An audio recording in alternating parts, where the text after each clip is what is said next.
Hey, my happy little buckaroos. It is now Monday, March 23rd, and I guess we've been at this for a while. I also realized as I've been watching some of my videos that apparently I start all my videos the same way. You guys kept wanting me to have some kind of introduction you want me to do, and I guess I do. It says, hey. So if you go back and start watching all of my videos, I've realized that every time I start one, I always go, hey, and then go into a thing. So apparently that's more my catchphrase than I knew it was, so things we learn. Anyway, back to here. Assuming by now you guys are getting kind of stir crazy.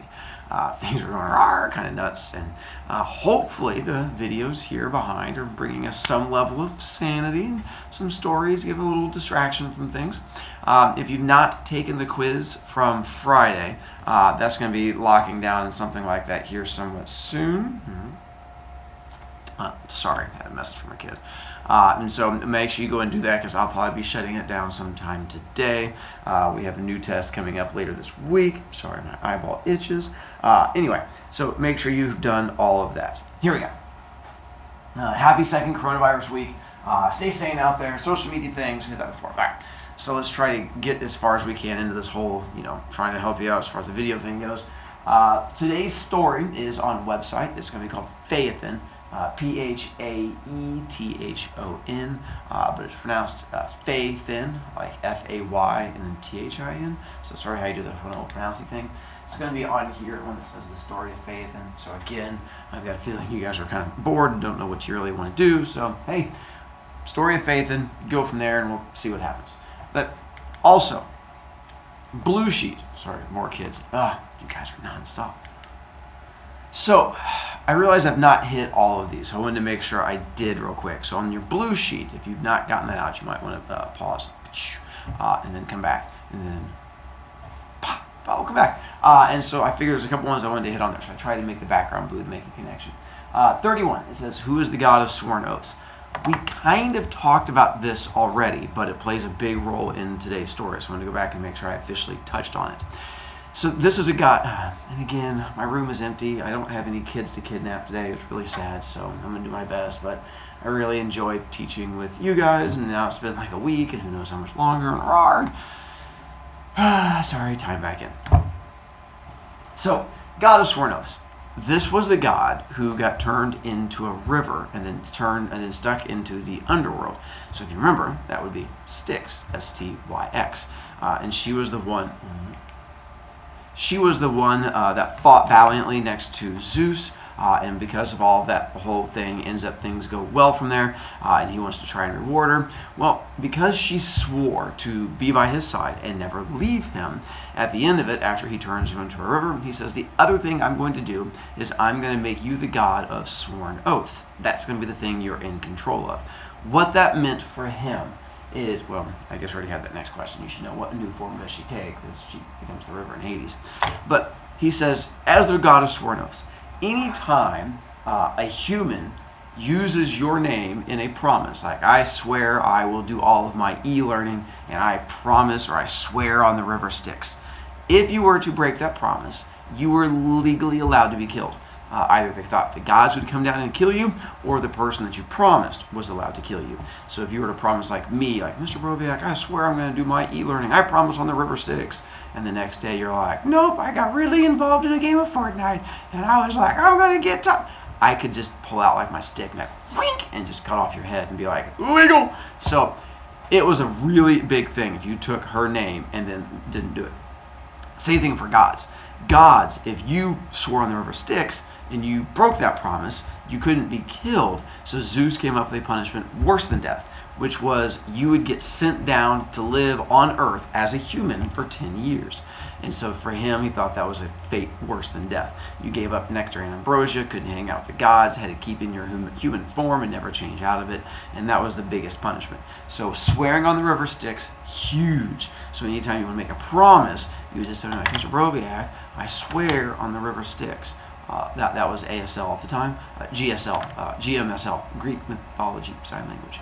Swear on the river Styx. It's just a thing you can do. I'll try to work that into one of the videos coming up. Anyway, question 32. Most of you should have this because I think I did a little bit differently this year, where I went through there and sort of had you write them down. But the 3 fates we talked about, just wanted to make sure. And so you have Clotho, who is the one who makes the strings, where we get the word clothing and cloth because of her name, Clotho. So you have Clotho, God who makes the string, and then you have her sister Lachesis, and she is the one that does the measuring of the string. She's the one that has the giant stick like this that you measure as it goes across. And then third sister's name is Atropos, and Atropos is the one who cut the string. She had the scissors, and once she cut the string, you came to life. So just officially making sure she knows that one. Clotho makes it, Lachesis measures it, Atropos cuts. So 57 is a tougher question I put on there. It says, why does Prometheus choose torture over prison when he switched sides during the war? This was never in a story. This is your big brain to try and figure out why would he have done it. So to help you out in this big war is you go down it. So he's going along, and this is the war between Zeus and Kronos. At that time, when then Zeus found out about the prophecy that says release the beast within, or the children within, or something like that, then that's when he decides to switch sides. But realize if Prometheus is supposed to be able to see the future, he looks on this side and sees the fact that he is going to get tortured in the pit of Tartarus. But if he switches sides and comes over here, he still gets tortured, chained to a mountain, tied down, and has a thing rip out, or eagle rip out his liver every day. Both of those are pretty bad.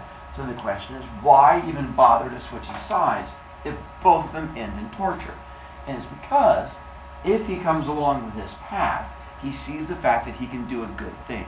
So the question is, what good thing can he do along this path that makes it worthwhile? That's your big brain question. If you know, is where you get to pause, and then you can write it down, and then you can flex on the paper. Those of you who don't know, I'll just tell you, because there's no one in the classroom to ask. I can sit here and wait, like, who knows? Who knows? Nothing. Crickets. Cricket, cricket, cricket, cricket. And it's just, yeah. So, the answer being, he gets to help the humans. And so he saw the fact that if he switched sides, he would be this great big helper to humans. And so because of that is why he decides to switch. Prometheus, at his heart, is a good person. It's sort of like along the lines of Hestia. His whole goal was to make the world a better place. And he said, down there, I can switch. I get to make the world a better place. That is why it is worthwhile for me. So on this one, we've kind of touched on it, but to officially do the drawings, again, plays a role in today's story. We have the world was a giant flat dinner plate. Remember Kyrie Irving? Man's a genius. So the world is flat. And then you have these like giant mountains, which play a role in today's story. And then on top of one of those mountains is the bowl, which is the sky. And if you remember, we have a person that is here holding up this giant bowl. If you remember all the way back to that story, that would be, good job, Atlas. And so Atlas would be up there. But in the middle of the world, there's a giant body of water. So if you're looking at, and coming down, you have like Italy, Greece, Turkey, and then you have like the Middle East over here, and you have Northern Africa, and then you have Spain. And so it goes around, and they thought this water was in the middle of the earth. If you've been paying attention to your social studies, you should know what that body of water is called. It is, no, sorry, forgot I had this picture to show you the world basically a giant donut, where again, Spain, Italy, Greece, Turkey, Middle East, Northern Africa, and it goes around, and you have this body of water that's going to be right here in this middle, and that is actually called, again, I'll pause so you guys can hit it and flex, and pause, flex. Did you know what it was called? It feels so weird doing it that way. Mediterranean. And so that would be the Mediterranean Sea. And it turns out, in Greek mythology, there is a reason for why it is called the Mediterranean Sea. It was not just a random word that was chosen. There's actually a meaning behind it. Mediterranean breaks down into 2 Greek words, medi and terran. And there's every chance you can figure out what those 2 words mean. Medi, or midi, or mid, all the same Latin root, means middle. Terran, where we get the words terrain, or for those of you who play video games, there's a game called StarCraft, and there are the Terrans, which is a race in that video game, which, by the way, StarCraft 3, okay. On that is because they are basically Earth, or Earth people. And so Terran, or terrain, means Earth. Mediterranean, by definition, meant Middle Earth. because it was thought that this body of water was quite literally in the middle of the earth. So they called it Middle Earth. All right. If there's anything on this blue sheet that you have not finished, because as of now, we should have answered pretty much, I think, every question on there. If you're looking at your blue sheet and you realize that you're still missing some, or for a handful of you, you're missing all of them, I've uploaded the answers. So you can now go to this one and click on it. I had a fake thing on there before, so you guys couldn't cheat. But now if you go clicky, it'll bring it up, and you can sort of just write those down, and I'll give you guys all the answers. That is going to be a homework thing, so as soon as we come back, they're doing the things I ask for. I'll say, hey, turn in the blue sheet. If you don't have it, then it's going to be like a 0 out of 20, which is really bad, so, have it done. So hopefully that helps you out a little bit there. But now I put those up there for you. All right. I want to do a quick, speedy, reviewy thing before we get into today's torture, because it kind of makes connections and stuff like that. Prometheus is torture. Again, he's the one that goes fire to humankind, makes the poor choice. Zeus then takes him up to the top of the mountain. Again, this is where I would be asking you guys questions, and you guys would tell them back to me and stuff like that, but, to each their own. So here you have Prometheus' torture, where he gets chained to the top of this mountain. The Apollo's Sun Chariot, which plays a big role in today's story, goes across, burns off all of his skin at night, skin freezes. Eagle shows up, rips out liver. He's there until the end of time, or until he tells Zeus who is going to be the person who's going to overthrow him. And so that becomes the thing he has to do. And then, so now we get to the story about a guy by the name of Phaethon. And so with Phaethon, this goes back to Apollo. And so it turns out that Apollo, sun god, he was in the process. Do I have it on here? Yeah. So here's how Apollo's journey was supposed to work. The sun god. Every day, it was thought that he had these two mountains. Ooh, we should now know what the name of this is. This thing that's down here in the middle of everything. What's that? We just covered Mediterranean Sea. Good job. Surprised me. And so there was a mountain on one side of the world, and then a mountain over here on the other side of the world. And it was thought that every day, essentially, he would get in this giant sun chariot, which you could see over here, and he would go from one side all the way across the sky to the other. And as he went across, there would be all these monsters that were out there that he had to dodge and fight.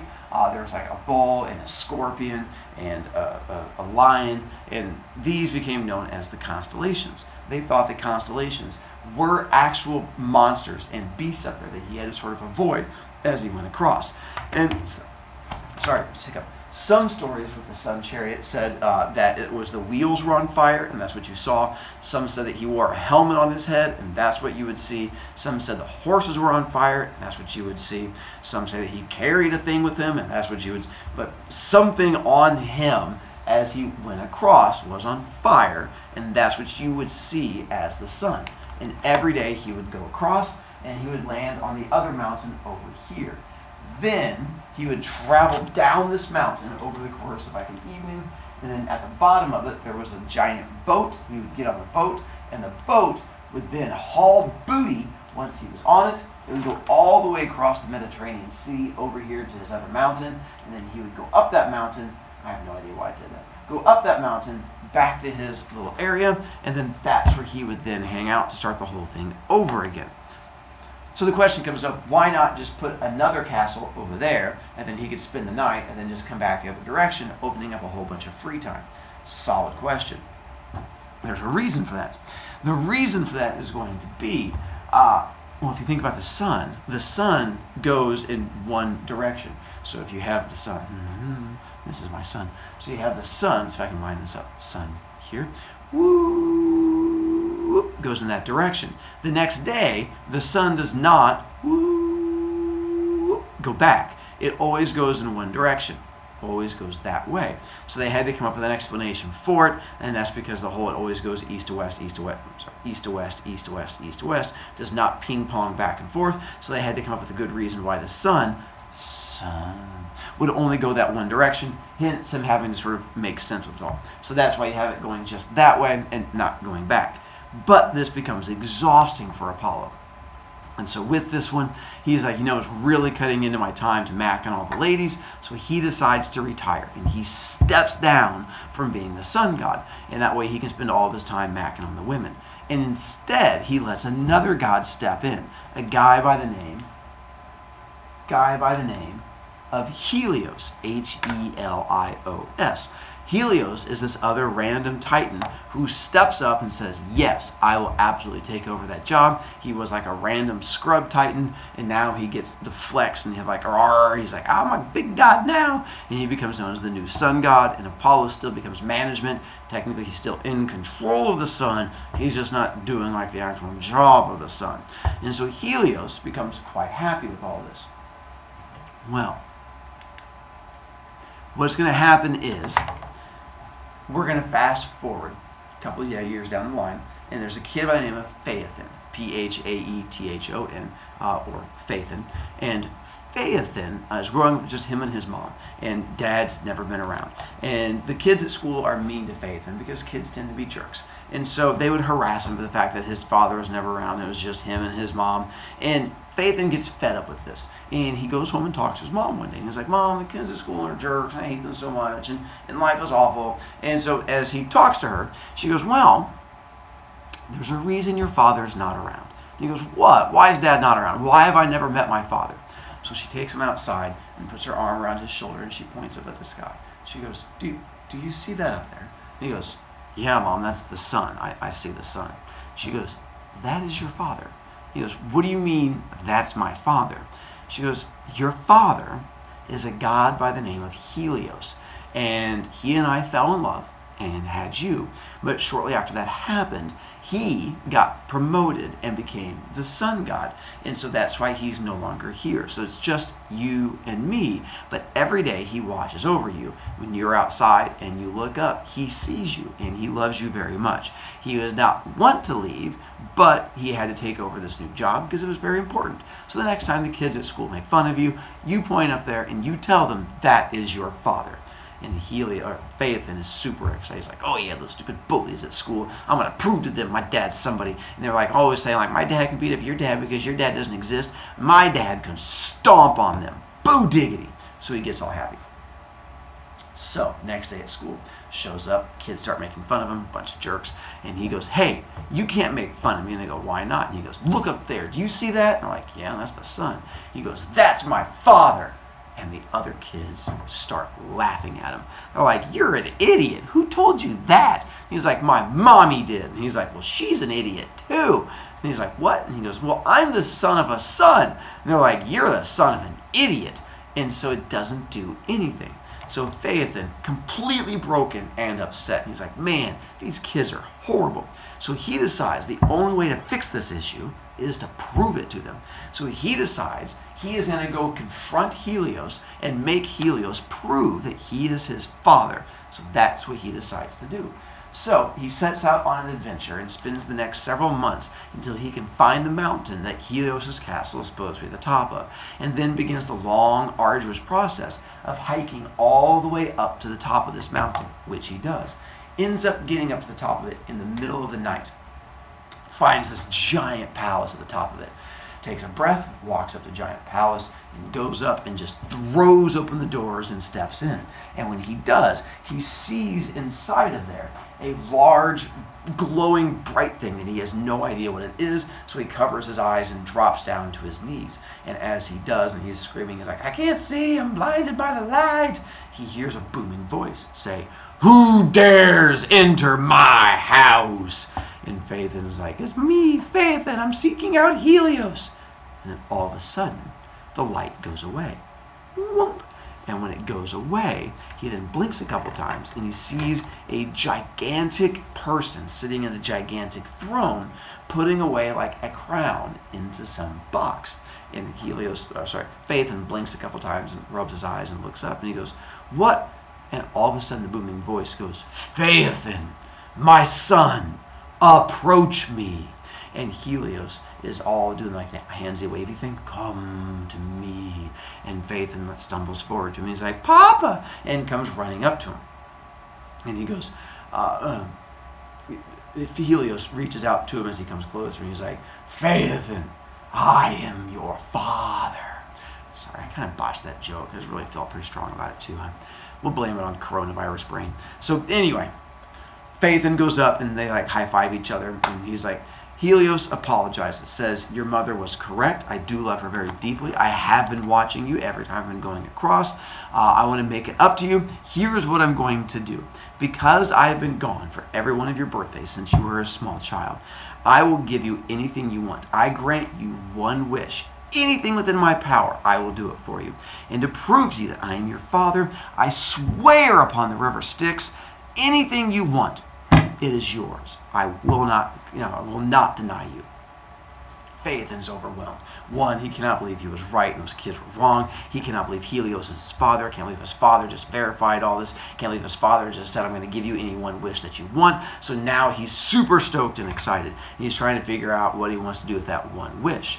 And then he looks over and he sees his dad's chariot with the gigantic horses. And he gets an idea on how he's going to prove to those idiot kids at school and get back and get revenge on them.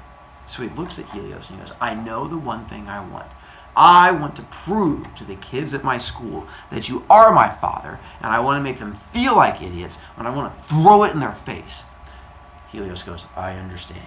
You want me to come down to your school and stomp on them and point. And Phaethon goes, no, I don't want that. I need them to suffer. And Helios goes, oh, so you want me to come down there and grab them and pull off it? And Phaethon goes, no, much better idea.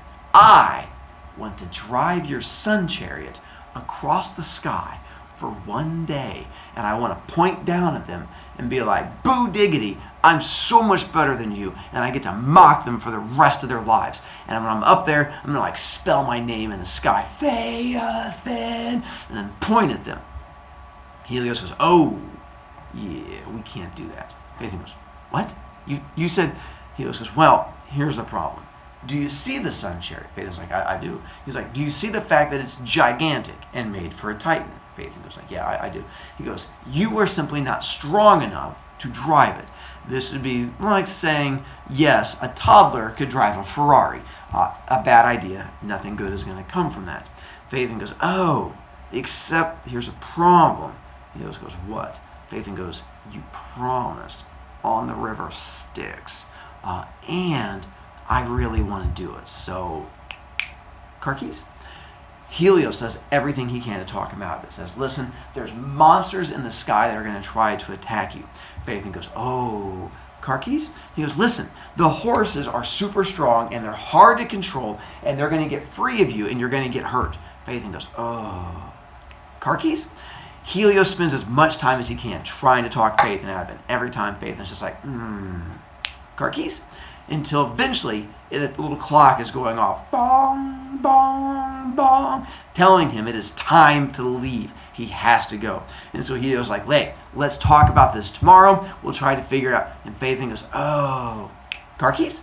And does not let Helios out. So Helios realizes he's stuck. Does everything he can to talk his son out. His son says no. So he goes, all right. Tries his best to train him real quick and says, you have to take the reins. You go snappy, snappy. You're going to stand behind the horses. They're going to go up. Monsters are going to jump at you. And the whole time, Phaethon's like, blah, blah, blah, blah, blah, blah, blah, blah. Car keys. And eventually he gets in there and does what every teenager does. Throws a hand in his dad's face like, I got this. You don't know what you're saying, old man. And immediately hits the accelerator. And the chariot's like, you snap the reins. And he's like, boom. And it takes off. Woo, straight up into the air, as you can imagine. A toddler hitting the gas pedal on a Ferrari, and the Ferrari's like, Barr! And takes off. Same thing happens.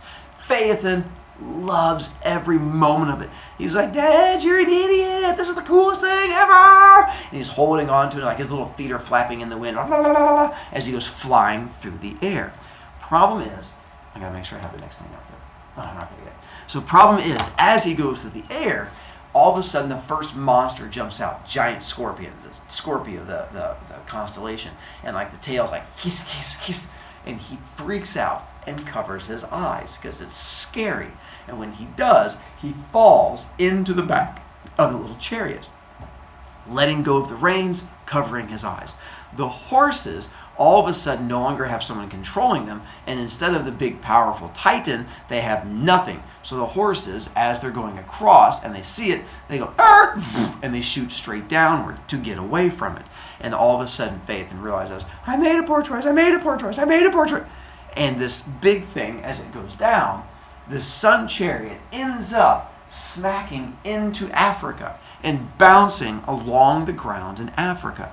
And as the Sun Chariot, with these big horses and the big thing, goes across the land in Africa, it ends up creating a land feature across this major area. Did you figure out what land feature it's going to create? That's right. It creates the desert, which is how they explain the fact that so much of this area was burnt off and had nothing growing there. It was from the Sun Chariot there. And also, this next part's a lot more fun to tell in person when you guys are here and we get a chance to react together. It's how they explained there was a color difference in the skin. They thought everybody that was in that area had been burnt when the Sun Chariot had hit the ground because they had no idea how to explain the fact that people had different colored skin. So they assumed it was wherever it had hit, their skin became darker. And then the farther away you were from that, your skin got lighter and lighter because you had not been touched by the sun god or by the Sun Chariot. So all the people there have been touched by the Sun Chariot or slightly burnt or something like that. That's how they explained it. Problem is, this freaks out Zeus when he sees it. Not the people with the skin, but the fact that the whole area had been turned into a desert and was burning because it goes back to his fear. If you remember what the oracle said in the story from last week, what is it that Zeus was afraid was going to happen to the whole world? Burning.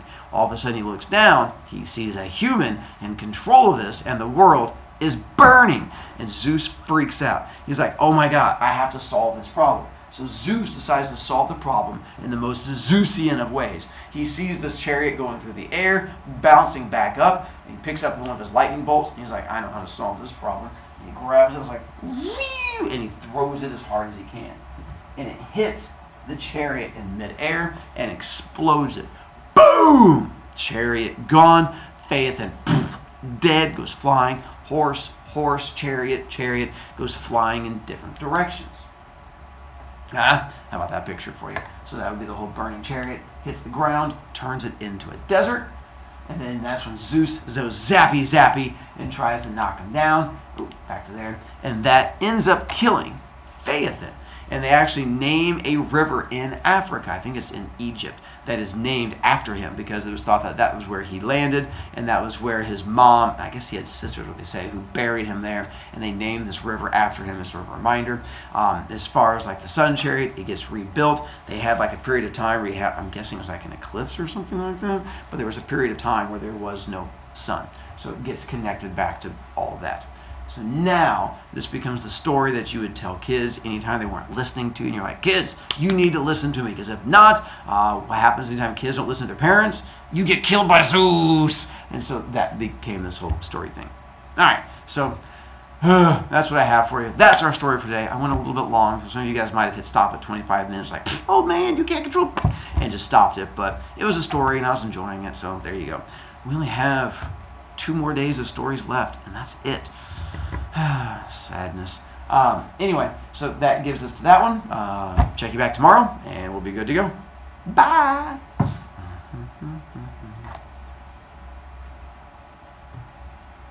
I brought in props. I'll try and do another one tomorrow.